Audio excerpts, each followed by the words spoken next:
অতি সংক্ষিপ্ত একটা খাকা নকশা দিয়েছিলাম। এই নকশার ভিত্তিতে কিছু আলোচনা হবে। আলোচনাগুলো খুব ধ্যানের সাথে জ্ঞানের সাথে যদি গ্রহণ করি তো আমাদের জন্য ফিকহ পড়াটা সহজ হবে ইনশাল্লাহ। প্রত্যেক জিনিসের পরিচয় জানা থাকলে সেই জিনিস পড়ার প্রতি আগ্রহ হয়। কোনো জিনিসের ফজিলত জানা থাকলে, যেমন ওই জিনিস অর্জন করার জন্য মেহনত করতে নিজের থেকে আগ্রহ উদ্দীপনা জাগে, ঠিক তেমনি ভাবে যদি মানে কোনো বিষয়ের গুরুত্ব, তাৎপর্য, ফজিলত জানা থাকে তাহলে ওই জিনিসটা সম্পর্কে জ্ঞান অর্জন করতে যে চেষ্টা মেহনত দরকার সেটা আমাদের অর্জন করা কষ্ট সাধ্য মনে হয় না, সহজ মনে হয়। আমাদের ফার্সিতে একটা শব্দ আছে, উলফত মে বরাবর হে ওফা হো কে জফা হো, হর চিজ মে লজ্জত হে আগার দিল মে মজা হো। দিলের ভিতরে যদি কোনো জিনিসের প্রতি মহব্বত থাকে তো সেই জিনিস থেকে অফা হোক আর জফা হোক, অর্থাৎ তার থেকে আমি ভালো ব্যবহার পাই আর খারাপই পাই, সেটা অর্জন করতে আমার কষ্ট হোক আর আনন্দই হোক, যেমনই হোক, কোনোটাই তার কাছে কষ্টকর মনে হবে না। বাংলায় যদি বলতে চাই, দিলে জায়গা হইলে পাশে জায়গা হয়। পাশে একটা চেয়ার আছে, সেই চেয়ারে কখনো নিজেও আটে না, আবার কখন এমন হয় এই চেয়ারে দুইজনে বসা যায়। কখন বসা যায়? যখন কোনো ব্যক্তির প্রতি মহব্বত ভালোবাসা দিলে থাকে তখন ওই চেয়ারের পাশেও জায়গা হয়। এটাই এক কথাই বোঝায়, দিলে জায়গা হলে পাশেও জায়গা হয়। তা আমি বোঝাতে চাচ্ছি, আমরা যে যে ফুনুনটা পড়তে চাচ্ছি সেই ফুনুনের প্রতি যদি গুরুত্ব এবং আগ্রহ জন্মানো যায় তাহলে সেই ফিক্ট এবং সেই শাস্ত্রটা আহ, পড়ার প্রতি আমাদের ভিতর থেকে আগ্রহ হবে এবং পড়েও মজা পাবো, তৃপ্তি পাবো। নাহলে রসকস সিঙ্গারাবিহীন, রসকস সিঙ্গারা বুলবুলি ছাড়া একটা পড়াশোনা হবে। ওইটা বেশিক্ষণ পড়ার প্রতি আগ্রহ থাকবে না, ওইটা এমনি একটা নাম কেউ আসতে শুধু বসলাম, দর্শে আসলাম, শুনলাম, গেলাম, এরকম হবে। যাই হোক, আমি যে কথা বলার জন্য মানে এতগুলো আলোচনা করলাম, যে আজকে আমাদের যে এখানে আপনারা সকলেই অবশ্যই দেখতে পাচ্ছেন স্ক্রিনের ভিতরে,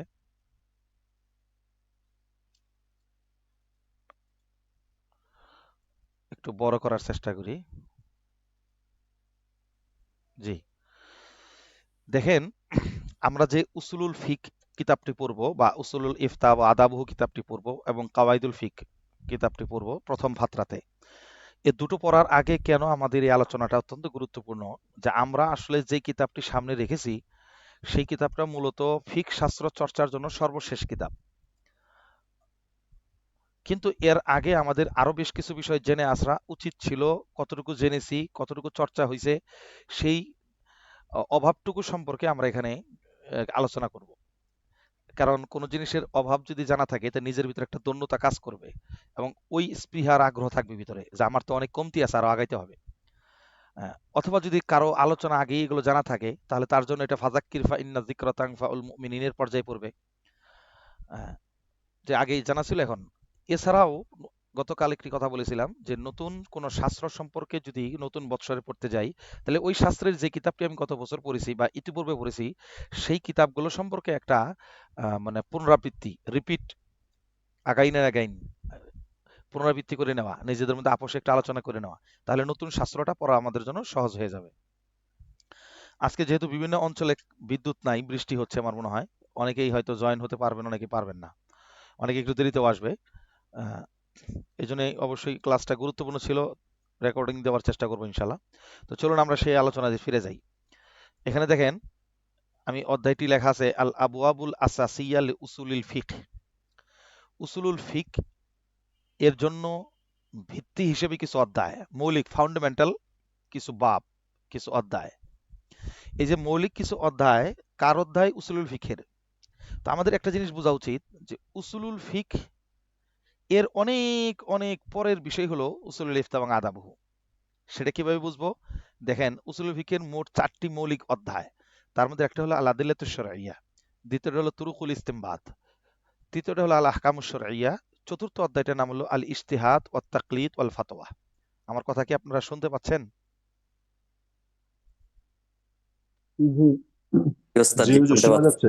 আচ্ছা, কোনো ডিস্টার্ব ফিল করলে আমাকে অবশ্যই জানাবেন, আমি চেষ্টা করবো আবার পুনরাবৃত্তি করার জন্য, বা কোনো কিছু না বুঝলে অস্পষ্ট লাগলে আবার জিজ্ঞেস করবেন, কোনো সমস্যা নেই। উসুলুল ফিকের মূল বেসিক অধ্যায় 4টা। তার মধ্যে একটা হলো আল আদিল্লাতুশ শারঈয়া, শরীয়তের দলিল সমূহ নিয়ে আলোচনা, যে অধ্যায় হবে এটা হলো একটা প্রথম অধ্যায়। দ্বিতীয় হলো তুরুকুল ইস্তেমবাত, ওই দলিলের ভিত্তিতে মাসালা এইভাবে ইস্তেমবাত করতে হবে সেই সম্পর্কে আলোচনা। 3 নম্বর হলো আল আহকামুশ শারঈয়া, মানে শরী দলিল ব্যবহার করে মাসলা ইস্তেমবাদ করার পরে সেই মাসলাগুলোর হুকুম কি হবে, শরী আহকাম, সেই সম্পর্কে তৃতীয় অধ্যায়। কোন হুকুম ওয়াজিব, কোনটা ফরজ, কোনটা মাসলা মাকরুহ, কোনটা হারাম, কোনটা মুস্তাহাব মুবাহ, এই সংক্রান্ত হলো তৃতীয় অধ্যায়।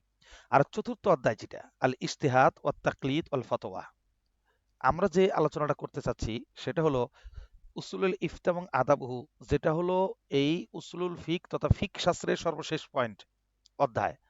আল ইজতিহাদ, শরীয়তের দলিল ব্যবহার করে মাসালা ইস্তেমবাদ করে সেটার কোনো হুকুম দেওয়া, সেই হুকুম অনুযায়ী আবার সেই হুকুমটার ক্ষেত্রে আবার ইজতেহাদ করতে হয়েছে কাউকে না কাউকে, সেই ইজতেহাদের শর্তসমূহ পড়বো আমরা। এবং সেই ইজতেহাদকৃত ফতোয়া অনুযায়ী আবার কেউ কেউ তাকলিদ করছে, অনুসরণ করবে, তাকলিদের জন্য কিছু শর্ত আছে, সেগুলো আমরা পড়বো। এরপরে যারা ফতোয়া দিবেন, ফতোয়া দেওয়ার জন্য কিছু শর্ত আছে, সেই অধ্যায়গুলো শেষে পড়বো। উসুল ইফতা আদাবু, ওই ফতোয়ার শর্তগুলো, ওই ফতোয়ার সংক্রান্ত আলোচনাটা করবেন উসুল ইফতা আদাবুতে। তাহলে আমরা অবশ্যই দেখতে পাচ্ছি উসুল ইফতা আদাবুর যে আলোচনাটা, এর আগে আমাদের আদিলাই শরিয়া সম্পর্কে ধারণা থাকতে হবে, তুরুক ইস্তেমবাদ সম্পর্কে ধারণা থাকতে হবে, আহকামে শরিয়া সম্পর্কে ধারণা থাকতে হবে, এবং ইস্তেহাদ তাকলিদ সম্পর্কেও একটা ন্যূনতম জ্ঞান থাকা লাগবে। এরপরে ফতোয়া দেওয়া নেওয়া কিংবা ফতোয়া লেখা, উসুল সম্পর্কে, আদব কায়দা সম্পর্কে সর্বশেষ আলোচনা। তো চলুন এবার আদিলাই এ সম্পর্কে একটা প্রাথমিক ধারণা নেই। প্রথম অধ্যায় আল আদিল্লাতুশ শরঈয়া। আদিলাতুশ শরিয়া, শরিয়তের দলিল দুই রকম। কিছু দলিল আছে যেগুলো মুত্তাফাক আলাই, সেগুলোর ব্যাপারে কোনো কালাম নাই, কারো কোনো ইখতিলাফ নাই, ইশকাল নাই, ওগুলোকে বলা হয় আদিল্লাতুল মুত্তাফাক।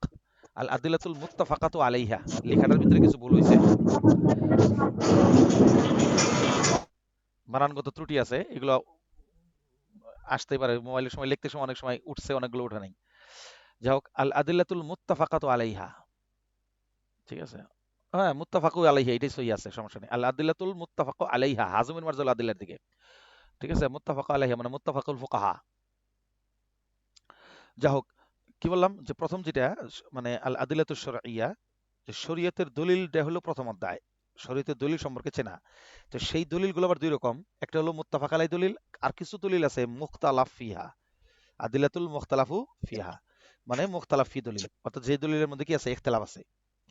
তো প্রথম যে অধ্যায় যে মুত্তাফাক আলাই দলিল কোনগুলো, কোরআন, সুন্নাহ, ইজমা, কিয়াস, এগুলো মোটামুটি মুখতালাফ ফিহি নয়, বরং এগুলো সবাই মানে মুত্তাফাক আলাই।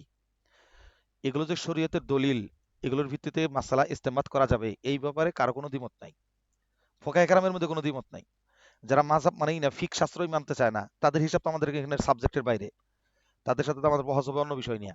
কিন্তু যারা ফিক শাস্ত্র মানেন, ফোকাহা, তারা এই চারটা বিষয়কে অবশ্যই মানে মুত্তাফাক আলাই দলিল বলে মনে করেন। এগুলো থেকে দলিল, এই দলিল অনুযায়ী মাসালা ইস্তেমাত করাকে তারা স্বীকৃত মনে করেন, বিল ইত্তেফাক।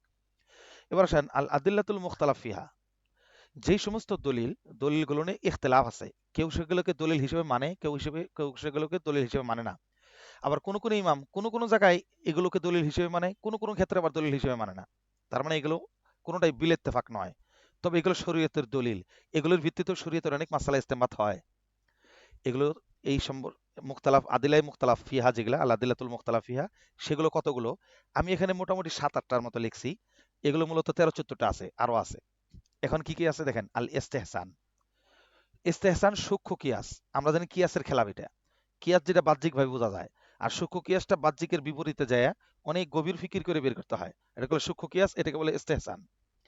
আর এই ইস্তেহসানের ভিত্তিতে কখনো অনেক মাসালা বের হয়ে আসে, অনেক মাসালা, যে ইস্তেহসানকে কোনো কোনো সময় কোন ইমাম দলিল হিসেবে গ্রহণ করেন, কোন ইমাম এটাকে দলিল হিসেবে গ্রহণ করেন না, এজন্য বিল ইত্তেফাক দলিল না, তবে এটা শরীয়তের মাসালা ইস্তেমবাদের একটা দলিল। আর এটা হলো আল মাসালিহুল মুরসালাহ, মাসালিহুল মুরসালা।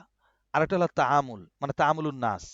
আর এটা হলো কওলুস সাহাবা, সাহাবা আজমাইনের বক্তব্য। আর হলো ইসতিসহাবুল হাল, মানে প্রকৃত অবস্থা। সাদ্দু জারায়ে, সমূহ ক্ষতি থেকে ফিরানোর জন্য একটা উসুল, মূলনীতি। শারিয়া মিন ক্বাবলিয়া, আমাদের পূর্বের শরীয়ত। এখানে যেগুলো লেগেছে এগুলো ছাড়াও আছে আল আমাল ফিল ফিল মাদিনা, মদিনার আমল, মদিনার আমলও কখনো দলিল হিসেবে গ্রহণ করা হয়। এরপরে আরো আছে মুরাআতুল মাআল, শেষ পরিণাম কি হবে সেটার দিকে লক্ষ্য রাখা হয়, ওটার দিকে লক্ষ্য রেখেও কখনো মাসালা ইস্তেমবাদ করা হয়। মুরাআতুল খিলাফ, বিভেদ সৃষ্টি হবে কিনা সেই দিকে লক্ষ্য রেখে কখনো মাসালা ইস্তেমবাদ করা হয়। তো এগুলো সবই আদিলাই মুখতালাফ ফিহা, অর্থাৎ এগুলো দলিল হিসেবে কাউন্ট হয়, কিন্তু কখনো বিল ইত্তেফাক না। কোন কোন ইমামগুলোকে দলিল হিসেবে গ্রহণ করেন, কোন কোন ইমাম এগুলো দলিল হিসেবে গ্রহণ করেন না। আপনারা এগুলো সম্পর্কে অবশ্যই বিগত সময়ের উসুলুল কি বলে নুরুল আনোয়ার কিংবা উসুলুল শাসির এগুলো সম্পর্কে একটা ধারণা নিয়ে আসছেন। আমি একটা কয়েকটা সম্পর্কে একটু প্রাইমারি ধারণা দেই, যাতে করে আমাদের উসুল ফিক এবং উসুল ইফতা যখন পড়বো এগুলো সম্পর্কে আমাদের তেমন কোনো টেনশন হেজিটেশন ফিল করতে না হয়। এর মধ্যে নিচের থেকে বলি, সারাইউ মিন কবলিনা, আমাদের পূর্বের শরীয়ত, আমাদের কখনো কখনো পূর্বের শরীয়ত দলিল হয়ে যায়। আপনারা নুরুল আনোয়ার পড়েছেন যে পূর্বের শরীয়ত আমাদের জন্য কখন দলিল হয়, যদি নাকি কোরআনে উল্লেখ থাকে, পূর্বের শরীয়তের হুকুমটা কোরআনে উল্লেখ আছে এবং সেটাকে মানে ডিনাই করার প্রতি কোরআনে উদ্বুদ্ধ করা নাই, বরং সেটা মানার প্রতি উদ্বুদ্ধ করছে। তখন সেটা পূর্বের শরীয়ত থাকলেও প্রকৃতপক্ষে সেটা পূর্বের শরীয়ত হিসেবে থাকে নাই, এটা আমাদের শরীয়তে পরিণত হয়ে গেছে। এই ক্ষেত্রে মাসালাটা যদিও পূর্বের শরীয়তের, কিন্তু আমাদের শরীয়তেও সেটা দলিল হিসেবে গ্রহণযোগ্য হয়ে যায়। এখানে আমি একটি উদাহরণ দিই। পূর্বের শরীয়তের মেসাল, যেমন দাড়ি রাখা, যে এক মুষ্টির হিসাবটা, এক মুষ্টির দাড়ি রাখতে হয় না, তো দাড়ি রাখার বিষয়ে তো কোনো সন্দেহ নাই, দাড়ি রাখতে হবে, কিন্তু সেটা যে এক মুষ্টি পরিমাণ হবে সেটার দলিল কোত্থেকে আনছেন? সেটার অনেকগুলো দলিল আছে, অনেকভাবে বের করা যায়। আমরা তো শুধু হাদিস বলে দেই যে কস্তুর শারিফ অর খুল্লুহা, গোফকে খাটো করো, দাড়িকে লম্বা করো, কিন্তু সেই দাড়ির লম্বার পরিমাণটা কতটুকু হবে সেটা সাহাবাজমানের আমল থেকে আমরা দলিল দেই। কিন্তু প্রশ্ন হলো, এটা পূর্বের শরীয়তেও ছিল, পূর্বের শরীয়তে পূর্বের নবী রাসূলগণ দাঁড়িয়ে রাখছে এবং সেটা অবশ্যই এক মুষ্টি বা তার চেয়ে বেশি ছিল। সেটার প্রমাণ কি? এবং সেটাও এখানে দলিল হিসেবে কাজ হয়। সেটার প্রমাণ হলো, আপনারা জানেন মুসা আলাইহিস সালাতু ওয়াসসালাম যখন তার ভাই হারুন আলাইহিস সালামকে রেখে তিনি তুর পাহাড়ে গিয়েছিলেন ওহী আনতে, ইত্যবসরে আহ, এই জায়গায় সামিরি নামক এক ব্যক্তি তিনি গোবৎস পূজা শুরু করেছিলেন। এটাই মুসা আলাইহিস সালাম এসে দেখার পরে খুব রাগ করলেন এবং তিনি তার ভাইয়ের মুখের ভিতরে শব্দটা আসছে, লা তাখুয বিলিহিয়াতি ইয়াবনা উম্মি। আমার কথা কি আপনারা শুনতে পাচ্ছেন? জি হুজুর, শোনা যাচ্ছে। জি। আমার কথা কি বোঝা যাচ্ছে আমি যে আলোচনা করতেছি? জি ওস্তাদ, জি জি বোঝা যাচ্ছে। আচ্ছা। তো মুসা আলাইহিস সালাম যে ধরছিলেন দাড়িটা, লা তাখুয বিলিহিয়াতি ইয়াবনা উম্মি, বলে হে হারুন আলাইহিস সালাম বলছিলেন কি, হে আমার মায়ের ছেলে, তুমি আমার দাড়িকে পাকড়ে ধরো না, লা তাখুয বিলিহিয়াতি। আপনারা জানেন আখজুন শব্দটি, এই শব্দটির একটা অর্থ আছে, লামসুনের একটা অর্থ আছে, মাসসুনের একটা অর্থ আছে। শুধু আলতোভাবে হাত দিয়ে টাচ করে যাওয়া, এটাকে বলে মাসসে জাকারের মাসালা পড়ছেন। আর লামস হলো চিমটিতে ধরা বা এভাবে একটু করে ধরতে পারা, এটাকে বলে লামস। আর আকস মানে আকস কহরান, এভাবে মুষ্টি করে থাবাতে ধরা, এটাকে বলে আকস। ওটা হলে আকস বলা হয় ওটাকে, চাঙ্গাল দিয়ে এভাবে থাবাতে ধরা। তো এখানে শব্দ ব্যবহার করছেন লা তাখুয বিলিহিয়াতি, তুমি আমার দাড়িকে এরকম মুষ্টি করে খাবলা দিয়ে ধরো না। তার মানে বোঝা গেল অবশ্যই হারুন আলাইহিস সালামের মুখের দাড়ি ছিল এক মুষ্টি, নইলে মুষ্টি করে ধরবো কিভাবে? নইলে তিনি বলতে পারতেন যে লা তামুসসা লিহিয়াতি অথবা লা তালমুস লিহিয়াতি, তুমি আমার দাড়িকে স্পর্শ করো না, তুমি আমার দাড়িকে ব্রাশ কাটিং যদি থাকতো, ফ্রেঞ্চ কাটিং ব্রাশ কাটিং যদি থাকতো, তাহলে তুমি আমার দাড়িকে চিমটিতে ধরো না, এই শব্দগুলো ব্যবহার করতেন। কিন্তু ব্যবহার করছেন লা তাখুজ। এখানে আকজুন শব্দটির অর্থই বোঝা যায় অবশ্যই তার দাড়ি মুষ্টি পরিমাণ ছিল, না হলে আকজুন শব্দটি এখানে আসতো না। এখন আসেন, এটাতে ইশারাতুন নস থেকে আমরা বুঝলাম, কিন্তু এই নসের যে কাহিনীটা সেটা কি আমাদের শরীয়তে না পূর্বে শরীয়তে ছিল?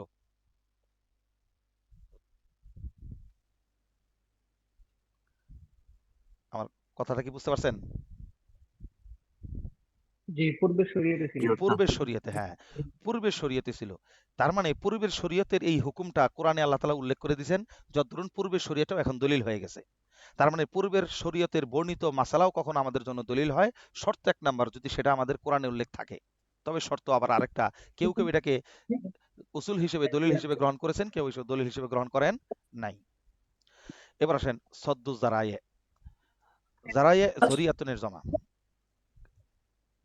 জারায়ে জরিয়াতুনের জমা। জরিয়াতুন মানে হলো মাধ্যম, জরিয়া।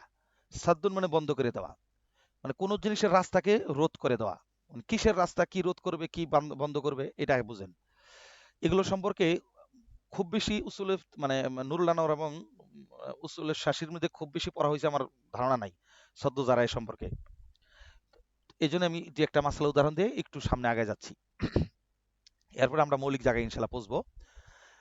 সদ্য জারায় বিষয়টা হলো যে কোনো একটা সমূহ ক্ষতি, এই সমূহ ক্ষতির রাস্তাটাকে রোধ করতে যায় কোনো সময় কোনো মানে হুকুম দেওয়া হয়, সেটা হালালের হুকুমও হতে পারে, হারামের হুকুমও হতে পারে। যেমন একটা উদাহরণ দিয়ে তারপরে আবার কায়দার প্রয়োগটা করছি। আচ্ছা, কিছুদিন আগে আমাদের করোনার সৃষ্টি হয়েছিল। সেই করোনা টাইমে ডাক্তার সাহেবরা বলছিলেন যে মুসাফা করা যাবে না, হ্যান্ডশেক নিষেধ, তাই বলেছিল না? জি জি। বলছিল। আচ্ছা আচ্ছা। কিন্তু ওই টাইমে আমাদের অনেক ওলামা কেরাম হয়তো অতি বুজুর্গের কারণে বা বিভিন্ন ইয়ের কারণে তারা বলছিলেন মুসাফা করা একটা সুন্নত জিনিস, আমরা এটাকে কখনোই মানে বাদ দিতে পারবো না এই ডাক্তার সাহেবদের কথার কারণে। মানে এটা ছিল একটা মানে জোশের কথা, কিন্তু হুশের কথা না। তাদের জোশ ছিল কিন্তু হুশ ছিল না এই বক্তব্যটা দেওয়ার কারণে। কেন ছিল না? তারা কি ইমানদারের দিক থেকে স্বয়ং রসুল আকরাম সাল্লাহ সাল্লাম থেকেও অনেক বেশি? কখনোই নয়। আপনারা যারা মুসলিম শরীফ পড়ে আসছেন সেখানে দেখবেন রসুল আকরাম সাল্লাহ আলি সাল্লামের সাথে এক ব্যক্তি বায়াত হতে আসছিল, কোন একজন সাহাবী বায়াত হতে আসছিলেন। ওই সাহাবীর হাতে ছিল কুষ্ঠরোগ। রসুল আকরাম সাল্লাহ সাল্লাম তার সাধারণত আদত ছিল তিনি হাতের সাথে হাত রেখেই বায়াত করতেন, কিন্তু ওই সাহাবীকে হাতের সাথে হাত না রেখে তিনি দূর থেকে তার বায়াত করে দিলেন এবং বললেন এভাবে বায়াত করলেই বায়াত হয়ে গেছে। কারণ বায়াত হাতের সাথে হাত রাখার শুধু নাম নয়। প্রশ্ন হয় ওখানে নবীজি কেন হাতের সাথে হাত রাখলেন না? তিনি কুষ্ঠরোগী ছিলেন। এখন প্রশ্ন দুইটা, এখানে আকীদার দুইটা মাসালা। ইমানের দিক থেকে কি নবীজি আমাদের থেকে কম ছিল? কখনোই নয়, প্রশ্ন করাটাই ভুল। তাহলে নবীজি কেন মুসাফা করলেন না, হাতের সাথে হাত রেখে কেন বায়াত করলেন না? ওইখানে যে কারণটা ছিল সেটাই ছিল সদ্দু জারায়ে। আমি আরো যে একটা মেসাল দিব, এখানে একটা বলে নেই। তার মানে হোম কোয়ারেন্টাইন যে পদ্ধতিটা জারি ছিল এবং মুসাফা করতে যে নিষেধ ছিল এটা শরীয়ত স্বীকৃত ছিল। কারণ কোথাও যদি তাউন শুরু হয়, আশিকের কোনো প্রশ্ন আছে? না।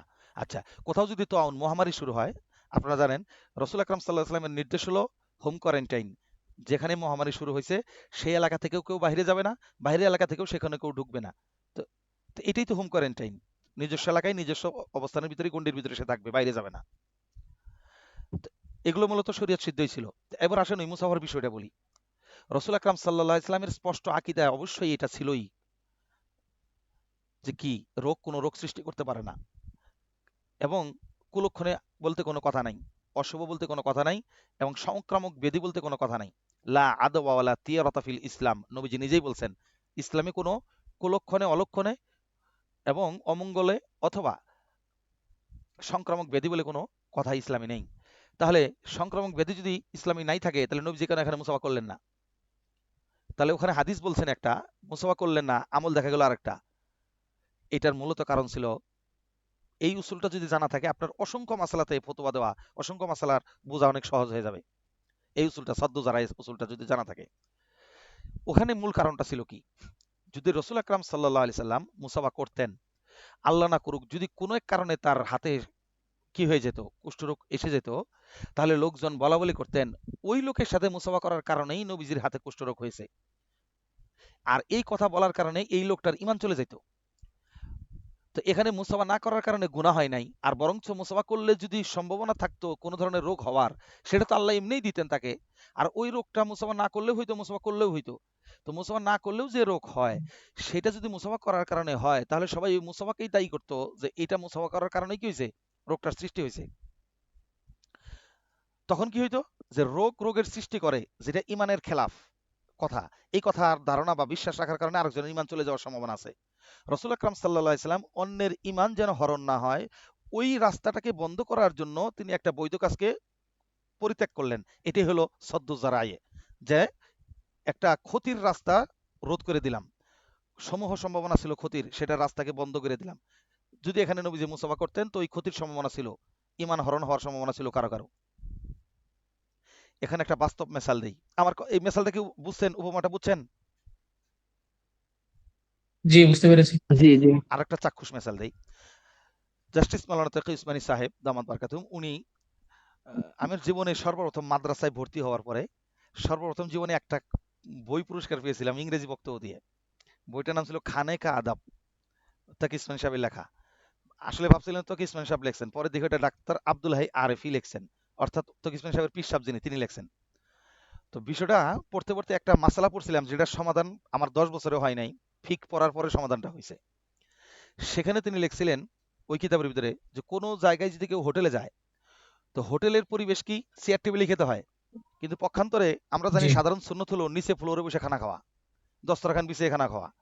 হ্যাঁ, দস্তরখান নিয়ে একতলাপ আছে, কেউ বলছেন প্লেটই দস্তরখান, কেউ বলছেন প্লেটই দস্তরখান, আবার কেউ বলেছেন দস্তরখান নামক আলাদা কাগজ বিছাইতে হবে, আলাদা একটা সুফরা বিছাইতে হবে, যেটাই হোক, এটা আবার একতলাফ। বাকি এখন যে জিনিসটা ওখানে তিনি লিখছেন, কেউ যদি হোটেলে যায় তাহলে অবশ্যই সে চেয়ার টেবিলেই খাবে, কোশ্চিন কালেও সে নিচে বসার চেষ্টা করবে না। কেন? সেই কেন জবাব ওখানে নাই। আমারও বুঝে আসতেছিল না যে সুন্নতটা কেন পরিত্যাগ করবে এখানে। পরবর্তীতে আমার এখানে বুঝে আসছে যে এই সুন্নতটা এখানে পরিত্যাগ করার বড় কারণ হলো ওখানে কারো কারো ইমান হরণ হওয়ার সম্ভাবনা ছিল। কিভাবে?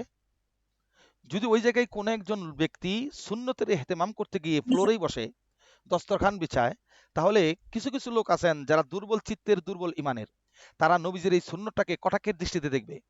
এই লোক সুন্নতের আমল না করার কারণে, এটা সুন্নতে হুদা ছিল না, সুন্নতে হুদা নয়, এমন সুন্নত নয় যে করতেই হবে। তো এই সুন্নতে হুদা না হওয়ার কারণে, এই সুন্নত না করার কারণে তার কোনো গুনাহ হইতেছিল না, অথবা তার তেমন কোনো ক্ষতি হচ্ছিল না।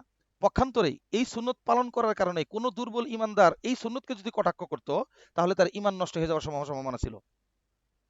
তো ওই যে বৃহৎ স্বার্থ, যে ইমান নষ্ট হয়ে যাওয়ার সম্ভাবনা আছে, এই স্বার্থকে সামনে রেখেই ওই সমস্ত মানে বিজি প্লেজের ভিতরে যেখানে এরকম সম্ভাবনা আছে সুন্নতকে কেউ কটাক্ষের দৃষ্টিতে দেখবে, সেই জায়গাতে এরকম সাধারণ সুন্নত পরিত্যাগ করাটাই উত্তম। অন্যথায় সুন্নত সাধারণ থেকে সাধারণ একটা মুস্তাহাবকেও যদি কেউ ইস্তেহজা করে, তাহলে সে মুরতাদ হয়ে যাবে। আমাদের আব্দুল মালিক সাহেব মুরতাদ হওয়ার 8টি কারণ উল্লেখ করছেন, মৌলিক কারণ, এগুলো আলোচনা করবে এক সময়। ঠিক আছে? এটাও একটা, যে কোন একটা স্বীকৃত মাসালা, সেটা যদি মুস্তাহাব পর্যায়েও হয়, স্বীকৃত মাসালা শরীয়তের দলিল দিয়ে স্বীকৃত, তাহলে এমন মুস্তাহাব বিষয়কেও যদি ইস্তেহজার দৃষ্টিতে দেখে, তাহলে তার ঈমান চলে যাবে, মুরতাদ হয়ে যাবে। তাহলে এমন সুন্নতকে যদি নিচে বৈশা খাওয়ার কারণে, দেখছো ব্যাক্যের লোক কিভাবে নিচে বৈশা খায়, এরকম ভাবে কটাক্ষ করে, তাহলে এই কটাক্ষের কারণে তার ঈমান চলে যাওয়ার সম্ভাবনা থাকে। তো এখানে সুন্নত না পালন করে গুনাহ নাই, পালন করলে তার বড় একটা ক্ষতির সম্ভাবনা আছে। ওই ক্ষতিকে রোধ করার জন্য, এটাকে বলে সদ্দু জারায়ে, ওই ক্ষতিকে রক্ষা করার জন্যই কখনো কখনো এরকম ছোট আমল ছেড়ে দেওয়া বৈধ। সদ্য জারায়ের উপমাটা কি আপনারা বুঝতে পারছেন? জি জি যে সবাই কথা বলেন বইটি কিন্তু। আমি পড়েছি আলহামদুলিল্লাহ। হ্যাঁ, আচ্ছা, যাক, মাশাআল্লাহ। খাওয়ার আদব। হ্যাঁ, খানাকে আদব, খাবার আদব। এবার আসেন ইসতিসহাবুল হাল। এখানে কি একটা প্রশ্ন করা যাবে? হ্যাঁ, অবশ্যই প্রশ্ন করা যাবে। বিষয়টা হলো যে যদি এমন কোনো বিষয় হয়, হুম, ভালো একটা জিনিস হুম, যেটাকে একজন মন্দ লোক, আমি যদি এই বিষয়টাকে উপস্থাপন করি যে হ্যাঁ এই বিষয়টা শরীয়তে জায়েজ, কিন্তু এটাকে সে ভুল ব্যাখ্যা করে তার ব্যক্তিগত জীবনে ভুল জিনিসটাকে সে আহ সহি হিসেবে ধরে নিয়ে তখন ভুল কাজটা করতেছে, তখন কি আমি এটা থেকে বিরত থাকবো তাকে জানানো? এটা একটু ক্লিয়ার করলে মানে প্রশ্নটা সহজ হবে। যেমন আহ, আমার তো এই বছর ছিল সৌদি আরবে প্রথম ঈদ। তো আচ্ছা, সৌদি আরবে সবাই মানে সৌদি যারা আছে তারা সদকাতুল ফিতর আদায় করে সূর্য চাঁদ ওঠার পর থেকে মাগরিবের পরেই আচ্ছা, বিভিন্ন সুপার শপের সামনে আচ্ছা। তারা যে সকল লোক দাঁড়ানো থাকে, হুম, তারা ওই তাদের সদকাতুল ফিতরের যে সামানটুকু তারা ক্রয় করে, হুম, চাউল থাকে বা বিভিন্ন জিনিস, হুম, এটা তারা তাদেরকে দিয়ে দেয়। আচ্ছা, তো এমন একজন ব্যক্তি আছে, আমাদের এখানে একজন লোক আছে, সে মোটামুটি ভালো একটা অ্যামাউন্টের স্যালারি পায়, কিন্তু সে নিচু মন মানসিকতার, আচ্ছা, যে কারণে সে এবার ভাবছিল যে আগে থেকে সদকাতুল ফিতর সে উঠাইতো, এই বছর আমাকেও বলছিল, আমি বলছিলাম না এটা আমাদের জন্য জায়েজ নেই, হুম, আর এটা একটা মালের অবশিষ্ট অংশ, তো হুম, একটু নিন্দভাবে আমি প্রকাশ করছি। আচ্ছা, তারপর সে মোটামুটি বিরত ছিল, কিন্তু ঈদের পরের দিন বিকেল বেলা এমন একজন ব্যক্তি চাল উঠাইছে যে আসলে এটার যোগ্য, সে গরিব মানুষ। আচ্ছা। তার পরবর্তীতে ও পরের দিন বিকেল বেলা আমাদেরকে সে খিচুড়ি রান্না করে খাওয়াইছে ওই চাল দিয়ে। তারপর আমি বললাম, মানে খেতে বসার পর সবাই বলল যে এটা তো ওই চাল দিয়ে রান্না করা হয়েছে, তাহলে এখন কি হবে? তারপর আমি আম্মা জানাইশার হাদিসটা শুনাই দিলাম যে লানা সাদাকাতুন ওয়া যেখানে লানা হাদিয়াতুন, ওনার, হ্যাঁ। জি জি, আচ্ছা, আচ্ছা। তারপর উনি এটাকে হ্যাঁ, মানে খুব উৎফুল্লের সাথে গ্রহণ করলো। তার মানে উনি এটা বুঝাইলো যে না, সামনে থেকে তার মানে এটা আমি নিতে পারবো, এবং এটা আমি যাদেরকে দিব আমার সন্তান এটা বিক্রি করে এ টাকা আমি বাড়িতে পাঠাই দিব, আচ্ছা, আমার যাই হোক। সন্তানদের জন্য এটা আমি দেওয়া আশিক হয়ে যাবে। তোমার প্রশ্নটা বুঝেছি। মানে ওখানে বিষয়টা হলো, একজন আলেম হিসেবে, এজ এ আলেম তোমাকে মুক্তাজাই হাল বুঝতে হবে। মুক্তাজাই হাল বুঝে জি সেই জায়গায় কোন কথা বলা যাবে কোন কথা বলা যাবে না, এটা আসলে কোনো পৃষ্ঠায় লেখা থাকে না, কোনো কায়দা উসুল দিয়ে বোঝা যাবে না। এটা অবস্থা বুঝে তোমাকে ব্যবস্থা নিতে হবে। কোনো ব্যক্তিকে লক্ষ্য করে যে বোঝা যায় ওনাকে এই কথা বললে উপকার হবে, তাহলে ওনাকে এই ধরনের উপকার কথা বলা দরকার। কোথাও যদি তুমি বুঝতে পারো যে না এই লোকটাকে বলে এটা হতে বিপরীত হবে, বুমে রাং হবে, জি তাহলে ওখানে না বলাই ভালো। ঠিক আছে?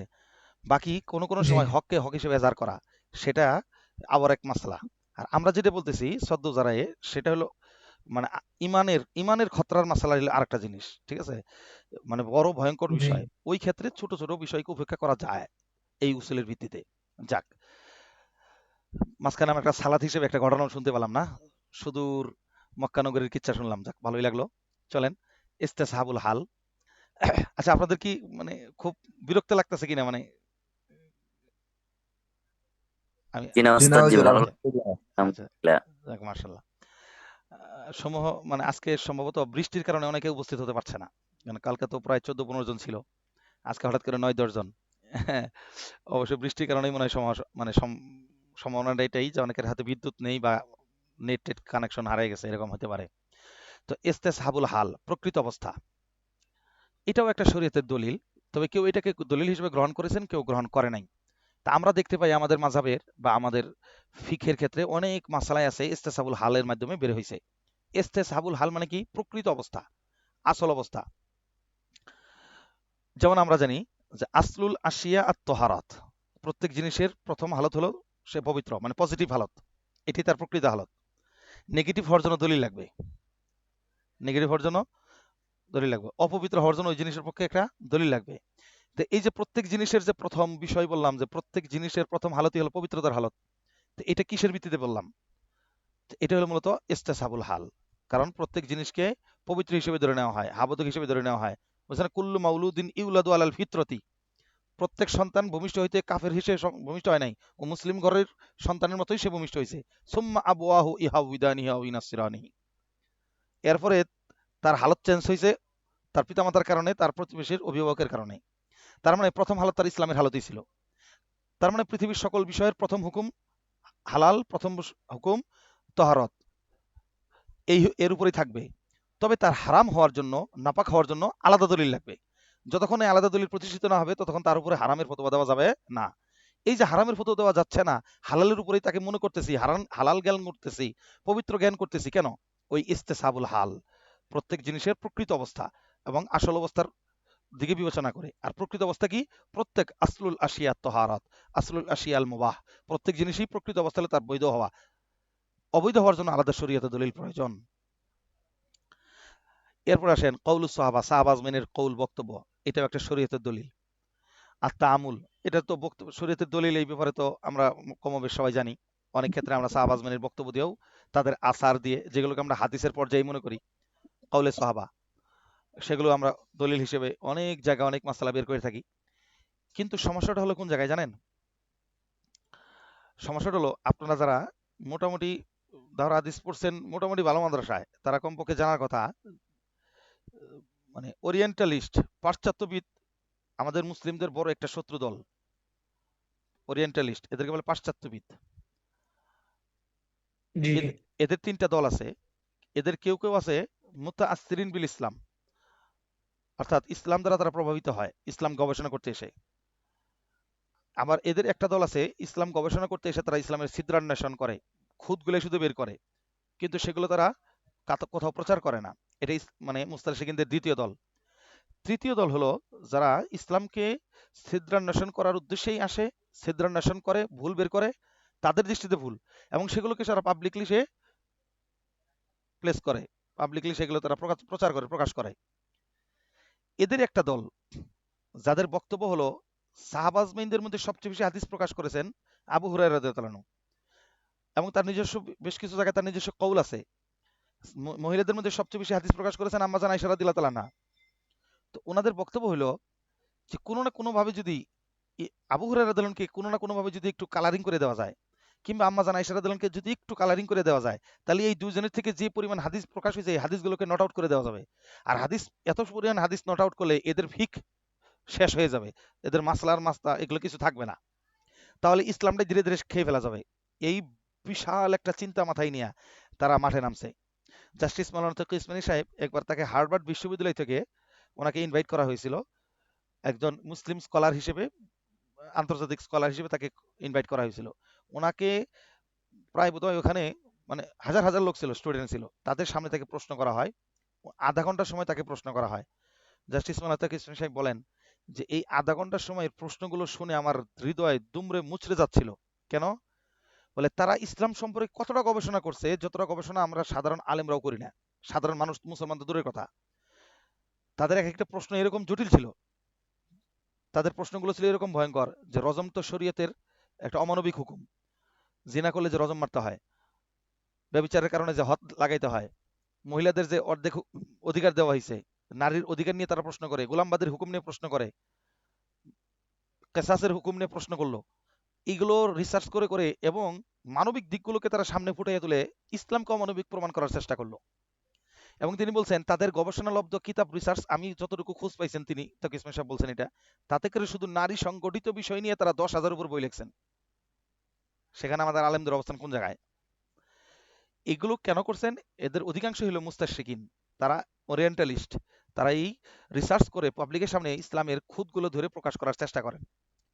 তো এখানে কৌলে সাহাবীর বলতে যাই আমি এগুলো কথা কেন বলতেছি, তাদের প্রত্যেকেই মূলত অ্যাটাক করছেন সাহাবীদেরকে। কারণ কোনো না কোনোভাবে এদের মাধ্যমেই ইসলামটা নবীজি থেকে আমাদের পর্যন্ত পৌঁছে। এদেরকে যে কোনোভাবে কালারিং করা যায় তাহলে ইসলামটা শেষ করে দেওয়া যাবে। এই জন্য ফোকায়ে কেরামের অন্যান্য দলিলের মধ্যে কৌলে সাহাবীটাকে একটা অন্যতম দলিল হিসেবে সামনে রাখছেন। মানে ওনাদের নিজস্ব বক্তব্যটাও শরীয়তের একটা অন্যতম দলিল। ডক্টর মুস্তাফা সিবাই উনি একটা কিতাব লিখছেন আস সুন্নাত ও মাকানাতু হাফিল ইসলাম।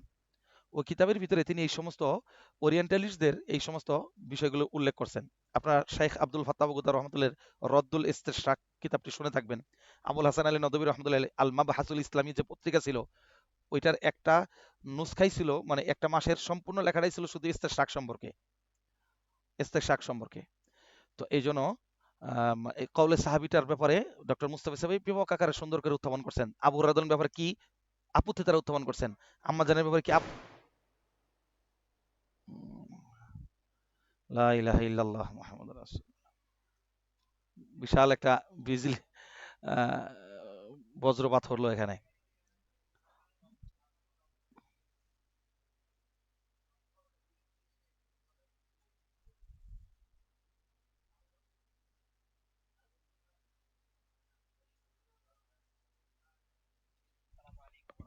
আসসালামু আলাইকুম ওয়া রাহমাতুল্লাহ।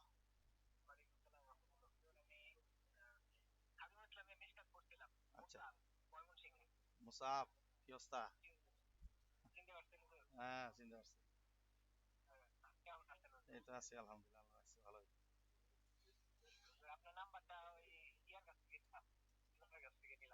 কার কাছ থেকে? দিলওয়ার, আচ্ছা আচ্ছা আচ্ছা।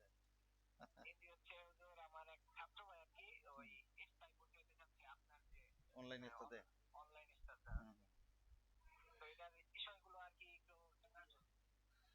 বিষয় বলতে এখানে আমার এটাই হোয়াটসঅ্যাপ নাম্বার, এই হোয়াটসঅ্যাপ নাম্বারে সে তার মার্কশিট এবং আইডি কার্ড ছবি পাঠাবে। এক বাড়িধারা থেকে যাই দিতে হয়েছে, এখানে মালিবাগের অসংখ্য ছেলে মুমতাজ পাওয়া আমার এখানে ভর্তি হয়েছে, ক্লাস ওই মানের হচ্ছে, সুতরাং সে আসলে মজা পাবে। ঠিক আছে, মালিবাগের অনেক বেস্ট বেস্ট ছাত্র ভর্তি হয়েছে এখানে। আমার এটা আলহামদুলিল্লাহ গত বছর ভালো নাম করছে, 50 জনের মতো গত বছরই ছিল, যার কারণে আলহামদুলিল্লাহ বেশ একটা অবস্থান পাইছি এটা। যাই হোক, এখন যেটা বিষয় হলো এখানে তার মার্কশিট এবং আইডি কার্ড পাঠাইতে হবে। দ্বিতীয় নাম্বার বিষয়টা ভর্তি বাবদ 1000 টাকা এবং মাসিক বেতন 600 টাকা। ঠিক আছে, এটা পাঠাই দিলে তার ভর্তি কনফার্ম করা হবে। এবং অলরেডি ক্লাস গতকাল শুরু হয়েছে, এখন আমি ক্লাসে আছি। এখন ক্লাসের মাঝখানে 10 মিনিট বিরতি, এই মাঝখানে তোমার ফোনটা আসছে। সনদটা হবে আল খাদিম ইসলামিক রিসার্চ সেন্টার, যেটা আমি প্রতিষ্ঠান যার নামে শুরু করছি আমি।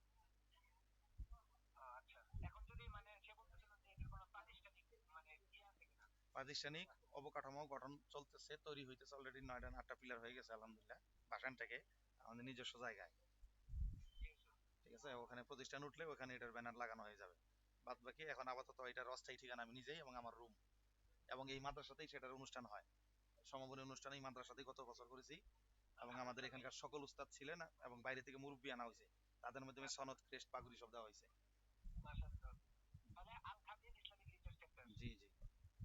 এখানে আমাদের এখানকার জামিয়ার যত শিক্ষক মানে প্রিন্সিপাল সহ সবাই ছিলেন, সকলের উপস্থিতিতে ক্রেস্ট দেওয়া হয়েছে, সনদ দেওয়া হয়েছে এবং বাইরে থেকে মুরব্বী আনা হয়েছিল, তাদের মাধ্যমে অনুষ্ঠান করে তারপরে দিছে, এই মাদ্রাসাতে অনুষ্ঠান হয়েছিল।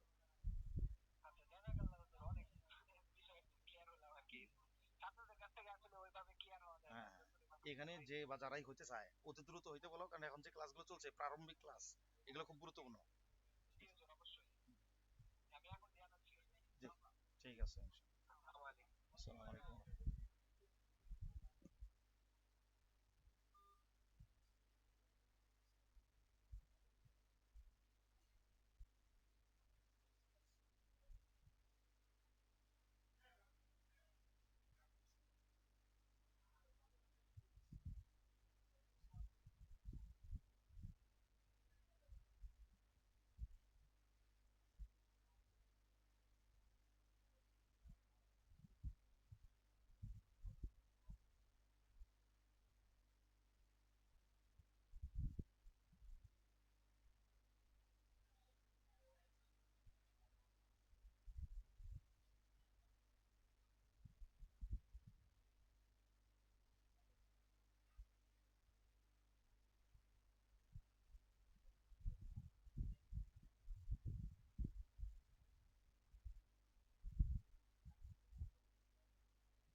বিদ্যুৎ এখানে সরাও, মেইন লাইন সরাও এখান থেকে।